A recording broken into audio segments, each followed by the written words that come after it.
ವಿದ್ಯಾರ್ಥಿಗಳೇ, ನಮ್ಮ ಗ್ರಹ ಭೂಮಿಯ ವಿವಿಧ ಸಸ್ಯಗಳು ಮತ್ತು ಪ್ರಾಣಿಗಳನ್ನ ಹೊಂದಿದೆ ಎಂದು ನಿಮಗೆ ತಿಳಿದಿದೆ. ಜೀವಿಗಳ ಮೇಲೆ ಪರಿಣಾಮ ಬೀರುವ ಭೌತಿಕ ಮತ್ತು ಜೈವಿಕ ಅಂಶಗಳ ಜೊತೆಗೆ ಅವುಗಳ ರಾಸಾಯನಿಕ ಸಂವಹನಗಳ ಮೊತ್ತವನ್ನು ಪರಿಸರ ಎಂದು ಕರೆಯಲಾಗುತ್ತದೆ. ಜೀವಿಗಳು ಪರಸ್ಪರ ಮತ್ತು ಜೈವಿಕ ಮತ್ತು ಅಜೈವಿಕ ಅಂಶಗಳೊಂದಿಗೆ ಸಮತೋಲನವನ್ನು ಕಾಯ್ದುಕೊಳ್ಳುತ್ತವೆ. ಭೌತಿಕ ಅಂಶಗಳು ಅಥವಾ ಅಜೈವಿಕ ಅಂಶಗಳು ಭೂಮಿ, ಗಾಳಿ, ನೀರು, ಸೂರ್ಯನ ಬೆಳಕು ಇತ್ಯಾದಿಗಳನ್ನ ಒಳಗೊಂಡಿರುತ್ತವೆ. ಮತ್ತು ಜೈವಿಕ ಅಥವಾ ಜೈವಿಕ ಅಂಶಗಳು ಜೀವಂತ ಜೀವಿಗಳನ್ನು ಒಳಗೊಂಡಿರುತ್ತವೆ. ಜೀವಿ ವಾಸಿಸುವ ಸ್ಥಳವನ್ನು ಜೀವಗೋಳ ಎಂದು ಕರೆಯಲಾಗುತ್ತದೆ.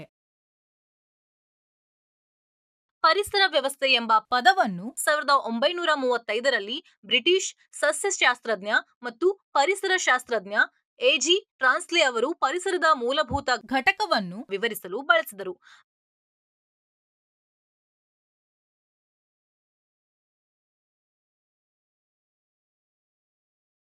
ಪರಿಸರ ವ್ಯವಸ್ಥೆ ಎಂಬ ಪದವನ್ನ ವ್ಯಕ್ತಿಯು ಮತ್ತು ಪರಿಸರದಲ್ಲಿ ವಾಸಿಸುವವರ ಅಂತರ ಸಂಬಂಧಗಳ ಅಧ್ಯಯನ ಎಂದು ವ್ಯಾಖ್ಯಾನಿಸಲಾಗಿದೆ.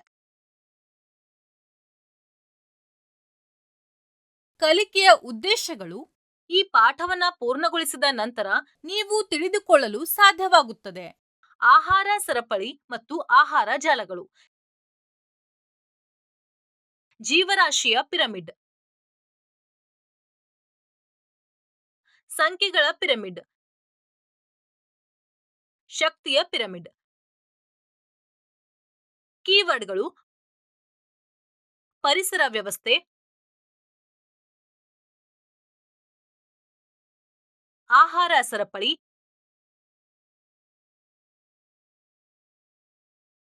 ಆಹಾರ ವೆಬ್,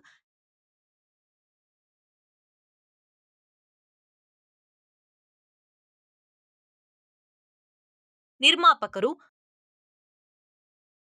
ಗ್ರಾಹಕರು,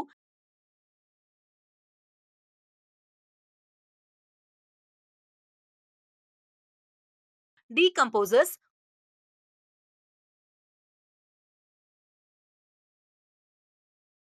ಗೂಡು, ಪರಿಸರ ಪಿರಮಿಡ್,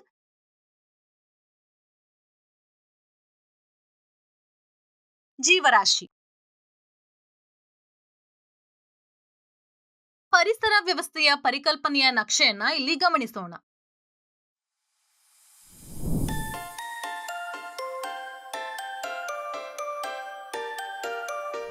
ಆಹಾರ ಸರಪಳಿಗಳು ಮತ್ತು ಆಹಾರ ಜಾಲಗಳ ಸಹಾಯದಿಂದ ನೀವು ಹಿಂದಿನ ತರಗತಿಗಳಲ್ಲಿ ಜೀವಿಗಳು ಮತ್ತು ಅವುಗಳ ಆಹಾರದ ನಡುವಿನ ಸಂಬಂಧಗಳನ್ನು ಅರ್ಥ ಮಾಡಿಕೊಂಡಿದ್ದೀರಿ.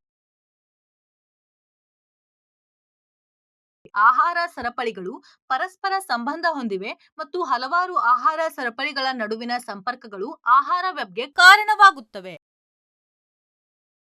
ಆಹಾರ ಸರಪಳಿಯು ನಿರ್ದಿಷ್ಟ ಆವಾಸ ಸ್ಥಾನದಲ್ಲಿ ಯಾರು ಏನು ತಿನ್ನುತ್ತಾರೆ ಎಂಬುದನ್ನ ತೋರಿಸುತ್ತದೆ. ಸರಪಳಿಯಲ್ಲಿರುವ ಪ್ರತಿಯೊಂದು ಜೀವಿಗಳ ನಡುವಿನ ಬಾಣಗಳು ಯಾವಾಗಲೂ ಆಹಾರದಿಂದ ಫೀಡರ್ಗೆ ಸೂಚಿಸುತ್ತವೆ. ಉದಾಹರಣೆಗೆ, ಆಹಾರ ಸರಪಳಿಯನ್ನು ಈ ಕೆಳಗಿನಂತೆ ತೋರಿಸಬಹುದು: ಹುಲ್ಲು, ಮೊಲ, ಹಾವು,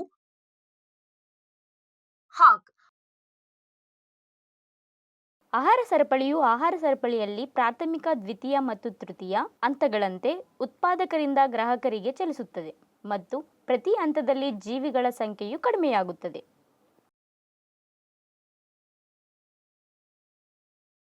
ಪರಿಸರ ವ್ಯವಸ್ಥೆಯಲ್ಲಿ ಶಕ್ತಿ ಸಮೃದ್ಧ ಆಹಾರವು ಉತ್ಪಾದಕರಿಂದ ಗ್ರಾಹಕರಿಗೆ ಅವರ ಸಂಬಂಧಗಳಿಗೆ ಸಂಬಂಧಿಸಿದಂತೆ ಹಂತ ಹಂತವಾಗಿ ಹಾದು ಹೋಗುತ್ತದೆ.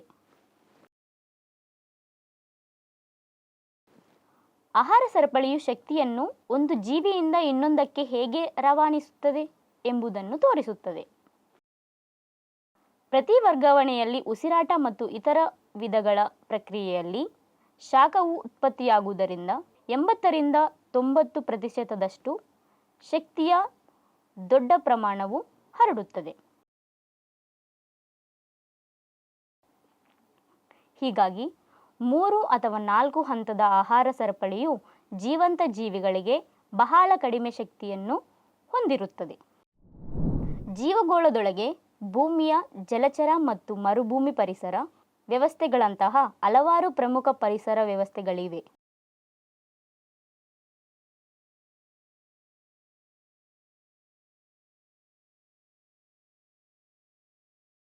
ಧ್ರುವಗಳು ಮತ್ತು ಸಮಭಾಜಕದ ನಡುವಿನ ಹವಾಮಾನ ಪರಿಸ್ಥಿತಿಗಳಲ್ಲಿನ ವ್ಯತ್ಯಾಸಗಳಿಂದ ಭೂಮಿಯ ಪರಿಸರ ವ್ಯವಸ್ಥೆಗಳನ್ನು ಹೆಚ್ಚಾಗಿ ನಿರ್ಧರಿಸಲಾಗುತ್ತದೆ.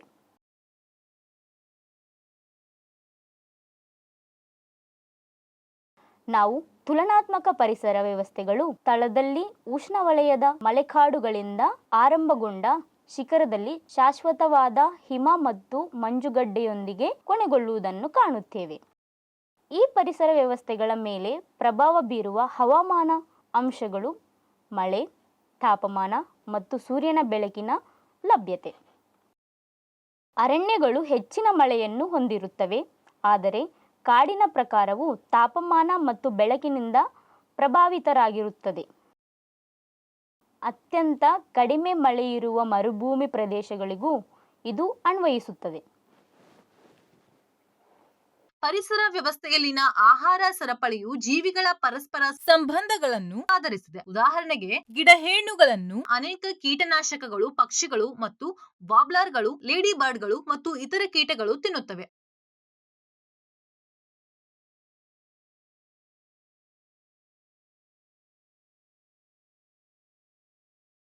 ಗಿಡುಗುಗಳು ಗಣನೀಯ ವೈವಿಧ್ಯಮಯ ಪಕ್ಷಿಗಳು ಮತ್ತು ಸಣ್ಣ ಸಸ್ತನಿಗಳನ್ನು ಬೇಟೆಯಾಡುತ್ತವೆ.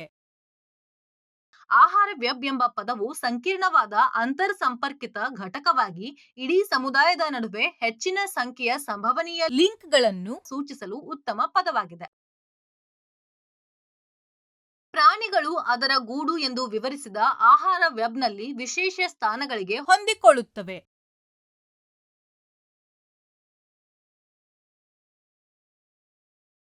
ಸಸ್ಯದ ರಸವನ್ನು ಹೀರುವ ಗಿಡಹೇನುಗಳು ಒಂದು ಸ್ಥಾನವನ್ನು ಆಕ್ರಮಿಸುತ್ತವೆ. ಎಲೆಗಳ ತುಂಡುಗಳನ್ನು ಕಚ್ಚಬಲ್ಲ ಮರಿಹುಳಗಳು ಮತ್ತೊಂದು ಸ್ಥಾನವನ್ನ ಆಕ್ರಮಿಸುತ್ತವೆ.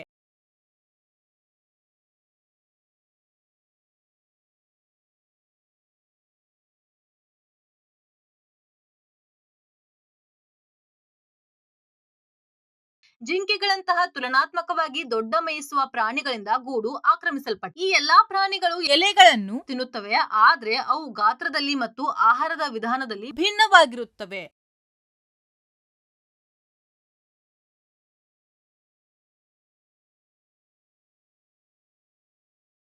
ಗೂಡು ಎಂಬ ಪದವು ಆಹಾರದ ಪ್ರಕಾರ ಮತ್ತು ಜೀವನದ ವಿಧಾನದ ಆಧಾರದ ಮೇಲೆ ಆಹಾರ ವೆಬ್ನಲ್ಲಿ ಪ್ರಾಣಿಗಳ ಸ್ಥಾನವನ್ನು ಸೂಚಿಸುತ್ತದೆ.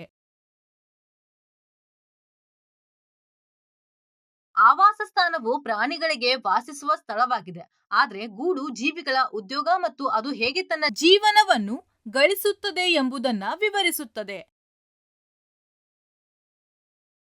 ಪರಿಸರ ಪಿರಮಿಡ್ಗಳು ಯಾವುವು? ವಿವಿಧ ಟ್ರೋಫಿಕ್ ಹಂತಗಳಲ್ಲಿ ಜೀವಿಗಳ ಪೌಷ್ಟಿಕಾಂಶದ ಸಂಬಂಧಗಳು ಶಕ್ತಿ, ವ್ಯಕ್ತಿಗಳ ಸಂಖ್ಯೆ ಮತ್ತು ಅವುಗಳ ಜೀವರಾಶಿಗಳನ್ನ ಒಳಗೊಂಡಿರುತ್ತವೆ. ಈ ಸಂಬಂಧಗಳ ಚಿತ್ರಾತ್ಮಕ ಪ್ರಾತಿನಿಧ್ಯವು ಪರಿಸರ ಪಿರಮಿಡ್ಗಳೆಂದು ಕರೆಯಲ್ಪಡುವ ಪಿರಮಿಡ್ಗಳ ಆಕಾರವನ್ನ ಪಡೆದುಕೊಳ್ಳುತ್ತವೆ. ಇದನ್ನು ಮೊದಲು 1927ರಲ್ಲಿ ಬ್ರಿಟಿಷ್ ಪರಿಸರ ಶಾಸ್ತ್ರಜ್ಞ ಚಾರ್ಲ್ಸ್ ಎಲ್ಟನ್ ಪರಿಚಯಿಸಿದರು.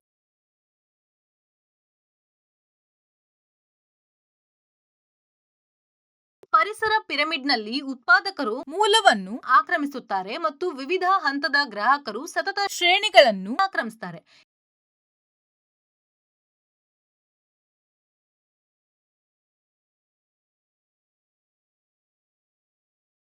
ಹೀಗಾಗಿ ತೃತೀಯ ಗ್ರಾಹಕರು ಪಿರಮಿಡ್ನ ತುದಿಯನ್ನು ರೂಪಿಸುತ್ತಾರೆ. 3 ವಿವಿಧ ಪಿರಮಿಡ್ಗಳಿವೆ: ಜೀವರಾಶಿಯ ಪಿರಮಿಡ್, ಸಂಖ್ಯೆಗಳ ಪಿರಮಿಡ್ ಮತ್ತು ಶಕ್ತಿಯ ಪಿರಮಿಡ್. ನಿರ್ದಿಷ್ಟ ಅವಧಿಯಲ್ಲಿ ನಿರ್ದಿಷ್ಟ ಟ್ರೋಫಿಕ್ ಮಟ್ಟವನ್ನು ಹೊಂದಿರುವ ವ್ಯಕ್ತಿಗಳ ಸಂಖ್ಯೆಯನ್ನು ಆಧರಿಸಿ ನಿರ್ಮಿಸಲಾದ ಪಿರಮಿಡ್ ಅನ್ನು ಸಂಖ್ಯೆಗಳ ಪಿರಮಿಡ್ ಎಂದು ಕರೆಯಲಾಗುತ್ತದೆ. ಪ್ರತಿ ಬಾರ್ ಆಹಾರ ಸರಪಳಿಯಲ್ಲಿ ಪ್ರತಿ ಟ್ರೋಫಿಕ್ ಮಟ್ಟಗಳಲ್ಲಿ ವ್ಯಕ್ತಿಗಳ ಸಂಖ್ಯೆಯನ್ನು ಪ್ರತಿನಿಧಿಸುತ್ತದೆ. ಆಹಾರ ಸರಪಳಿಯ ಪ್ರತಿಯೊಂದು ಲಿಂಕ್ನಲ್ಲಿ ಪ್ರಾಥಮಿಕ ಗ್ರಾಹಕರಿಂದ ಹಿಡಿದು ದೊಡ್ಡ ಮಾಂಸಾಹಾರಿಗಳವರೆಗೆ ಗಾತ್ರದಲ್ಲಿ ಹೆಚ್ಚಳವಿದೆ, ಆದರೆ ಸಂಖ್ಯೆಯಲ್ಲಿ ಇಳಿಕೆ ಕಂಡುಬರುತ್ತದೆ. ಹೆಚ್ಚಿನ ಪರಿಸರ ವ್ಯವಸ್ಥೆಗಳಲ್ಲಿ ಹಲವಾರು ಆಹಾರ ಸರಪಳಿಗಳ ಸಂಖ್ಯೆಗಳ ಪಿರಮಿಡ್ ನೇರವಾಗಿರುತ್ತದೆ. ಕೆಲವೊಮ್ಮೆ ಸಂಖ್ಯೆಗಳ ಪಿರಮಿಡ್ನಂತೆ ಕಾಣೋದೇ ಇಲ್ಲ ಅಥವಾ ತಲೆ ಕೆಳಗಾಗಿದೆ.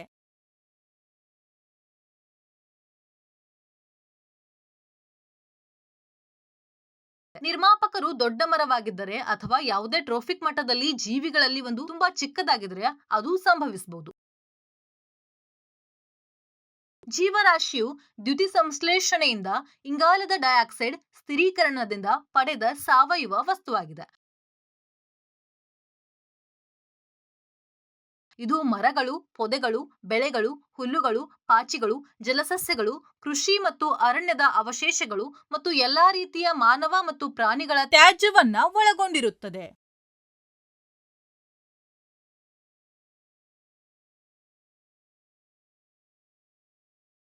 ಶಕ್ತಿಯನ್ನಾಗಿ ಪರಿವರ್ತಿಸಬಹುದಾದ ಯಾವುದೇ ರೀತಿಯ ಸಸ್ಯ ಅಥವಾ ಪ್ರಾಣಿಗಳ ವಸ್ತುಗಳನ್ನ ಜೀವರಾಶಿ ಎಂದು ಕರೆಯಲಾಗುತ್ತದೆ. ಶಕ್ತಿ ಉತ್ಪಾದನೆಗೆ ಬಳಸುವ ಈ ವಸ್ತುಗಳನ್ನ ಜೈವಿಕ ಇಂಧನ ಎಂದು ಕರೆಯಲಾಗುತ್ತದೆ. ಜೀವರಾಶಿಯ ಪಿರಮಿಡ್ ವಿವಿಧ ಟ್ರೋಫಿಕ್ ಹಂತಗಳಲ್ಲಿ ಜೀವಂತ ವಸ್ತು ಅಥವಾ ಜೀವರಾಶಿಯ ಪ್ರಮಾಣಗಳ ನಡುವಿನ ಸಂಬಂಧವನ್ನ ಪ್ರತಿನಿಧಿಸುತ್ತದೆ.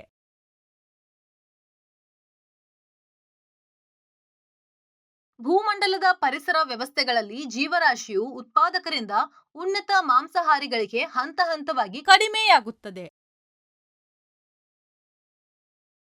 ಜಲವಾಸಿ ಪರಿಸರ ವ್ಯವಸ್ಥೆಯಲ್ಲಿ ಈ ಉತ್ಪಾದಕರನ್ನ ತಿನ್ನುವ ಕಠಿಣ ಚರ್ಮಿಗಳು ಮತ್ತು ಸಣ್ಣ ಸಸ್ಯಾಹಾರಿ ಮೀನುಗಳಿಗೆ ಹೋಲಿಸಿದರೆ ಫೈಟೋಪ್ಲಾಂಕ್ಟನ್ನ ಜೀವರಾಶಿಯು ತೀರಾ ಅತ್ಯಲ್ಪವಾಗಿದೆ.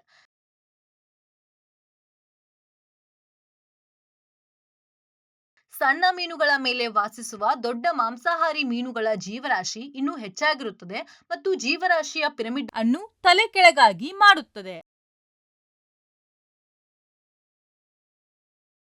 ಆಹಾರ ಸರಪಳಿಯಲ್ಲಿ 10ರಿಂದ 20% ಜೀವರಾಶಿಯು ಒಂದು ಟ್ರೋಫಿಕ್ ಮಟ್ಟದಿಂದ ಮುಂದಿನದಕ್ಕೆ ವರ್ಗಾಯಿಸಲ್ಪಡುತ್ತದೆ ಎಂದು ಕಂಡುಬಂದಿದೆ.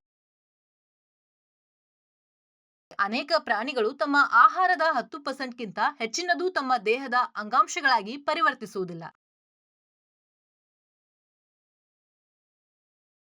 ಆಹಾರ ಸರಪಳಿಯಲ್ಲಿ ಸಮುದ್ರದ ಮೇಲ್ಮೈ ನೀರಿನಲ್ಲಿ ಸಸ್ಯ ಪ್ಲಾಂಕ್ಟನ್ ಆಹಾರ ಉತ್ಪಾದಕಗಳಾಗಿವೆ. ಪ್ರಾಣಿ ಪ್ಲಾಂಕ್ಟನ್ ಸೂಕ್ಷ್ಮ ಸಸ್ಯಗಳನ್ನು ತಿನ್ನುತ್ತದೆ ಮತ್ತು ಮೀನುಗಳು ಪ್ರಾಣಿ ಪ್ಲಾಂಕ್ಟನ್ ಅನ್ನು ತಿನ್ನುತ್ತವೆ.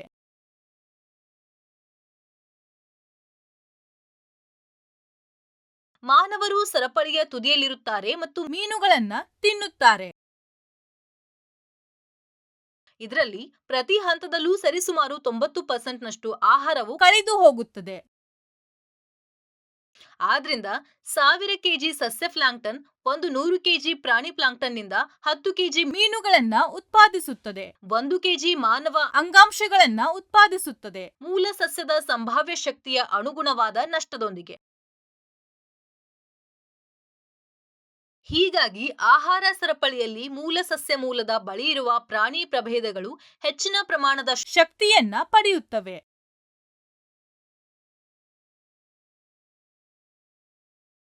ಬೇರೆ ರೀತಿಯಲ್ಲಿ ಹೇಳೋದಾದ್ರೆ ಆಹಾರ ಸರಪಳಿಯಲ್ಲಿ ಕಡಿಮೆ ಹಂತಗಳು ಮೇಲಿನ ಜಾತಿಗಳಿಗೆ ಹೆಚ್ಚಿನ ಶಕ್ತಿ ಇರುತ್ತವೆ. ದೇಹದ ಭಾಗಗಳ ಬೆಳವಣಿಗೆ ಮತ್ತು ಪುನರ್ನಿರ್ಮಾಣದಲ್ಲಿ ಬಳಸಲಾಗುವ ಜೀವಿಗಳಿಗೆ ಆಹಾರವು ಶಕ್ತಿಯ ಮೂಲವಾಗಿದೆ. ಆಹಾರವು ರಾಸಾಯನಿಕ ಶಕ್ತಿಯಾಗಿದೆ ಮತ್ತು ಅದರ ಸಂಗ್ರಹವಾಗಿರುವ ರೂಪವು ಸಂಭಾವ್ಯ ಶಕ್ತಿಯಾಗಿದೆ. ಪ್ರತಿ ಹಂತದಲ್ಲಿ ಸ್ಥಿರವಾಗಿರುವ ಶಕ್ತಿಯ ಪ್ರಮಾಣವನ್ನು ಆಧರಿಸಿ ನಿರ್ಮಿಸಲಾದ ಪಿರಮಿಡ್ ಅನ್ನು ಶಕ್ತಿಯ ಪಿರಮಿಡ್ ಎಂದು ಕರೆಯಲಾಗುತ್ತದೆ.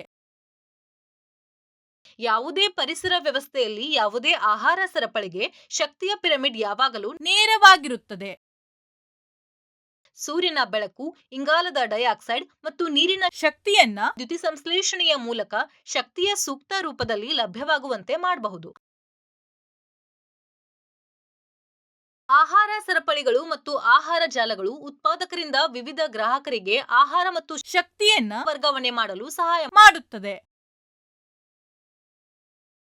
ಪ್ರಾಣಿಗಳು ಸಸ್ಯ ಅಥವಾ ಪ್ರಾಣಿಗಳ ಆಹಾರ ಅಥವಾ ಎರಡರಿಂದಲೂ ಖನಿಜಗಳನ್ನ ಪಡೆಯುತ್ತದೆ. ಬೆಳವಣಿಗೆ ಮತ್ತು ಸಂತಾನೋತ್ಪತ್ತಿಯ ಮೂಲಕ ಹೊಸ ಜೀವರಾಶಿಯ ಸಂಶ್ಲೇಷಣೆಗೆ ಸಮೀಕರಿಸಿದ ಶಕ್ತಿಯು ಲಭ್ಯವಿದೆ.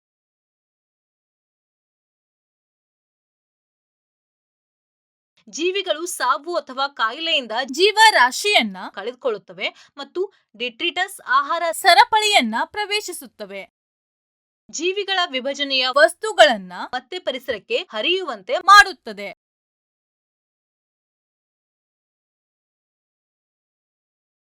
ವಸ್ತುಗಳು ಸೈಕ್ಲಿಂಗ್ ಮಾಡುತ್ತಲೇ ಇರುತ್ತವೆ ಮತ್ತು ಜೀವಿಗಳು ಮತ್ತು ಅವುಗಳ ಪರಿಸರದ ನಡುವಿನ ವಸ್ತುಗಳ ಅಂತಹ ಹರಿವನ್ನ ವಸ್ತುಗಳ ಸೈಕ್ಲಿಂಗ್ ಅಥವಾ ಜೈವಿಕ ರಾಸಾಯನಿಕ ಚಕ್ರಗಳು ಎಂದು ಕರೆಯಲಾಗುತ್ತದೆ. ನೈಸರ್ಗಿಕ ಸಮುದಾಯಗಳಲ್ಲಿ ಕೆಲಸವನ್ನ ನಿರ್ವಹಿಸಲು ಅಥವಾ ಶಾಖವಾಗಿ ಹರಡುವ ಶಕ್ತಿಯು ಇತರ ಜೀವಿಗಳಿಂದ ಸೇವಿಸಲಾಗುವುದಿಲ್ಲ ಮತ್ತು ಪರಿಸರ ವ್ಯವಸ್ಥೆಗೆ ಶಾಶ್ವತವಾಗಿ ಕಳೆದು ಹೋಗುತ್ತದೆ.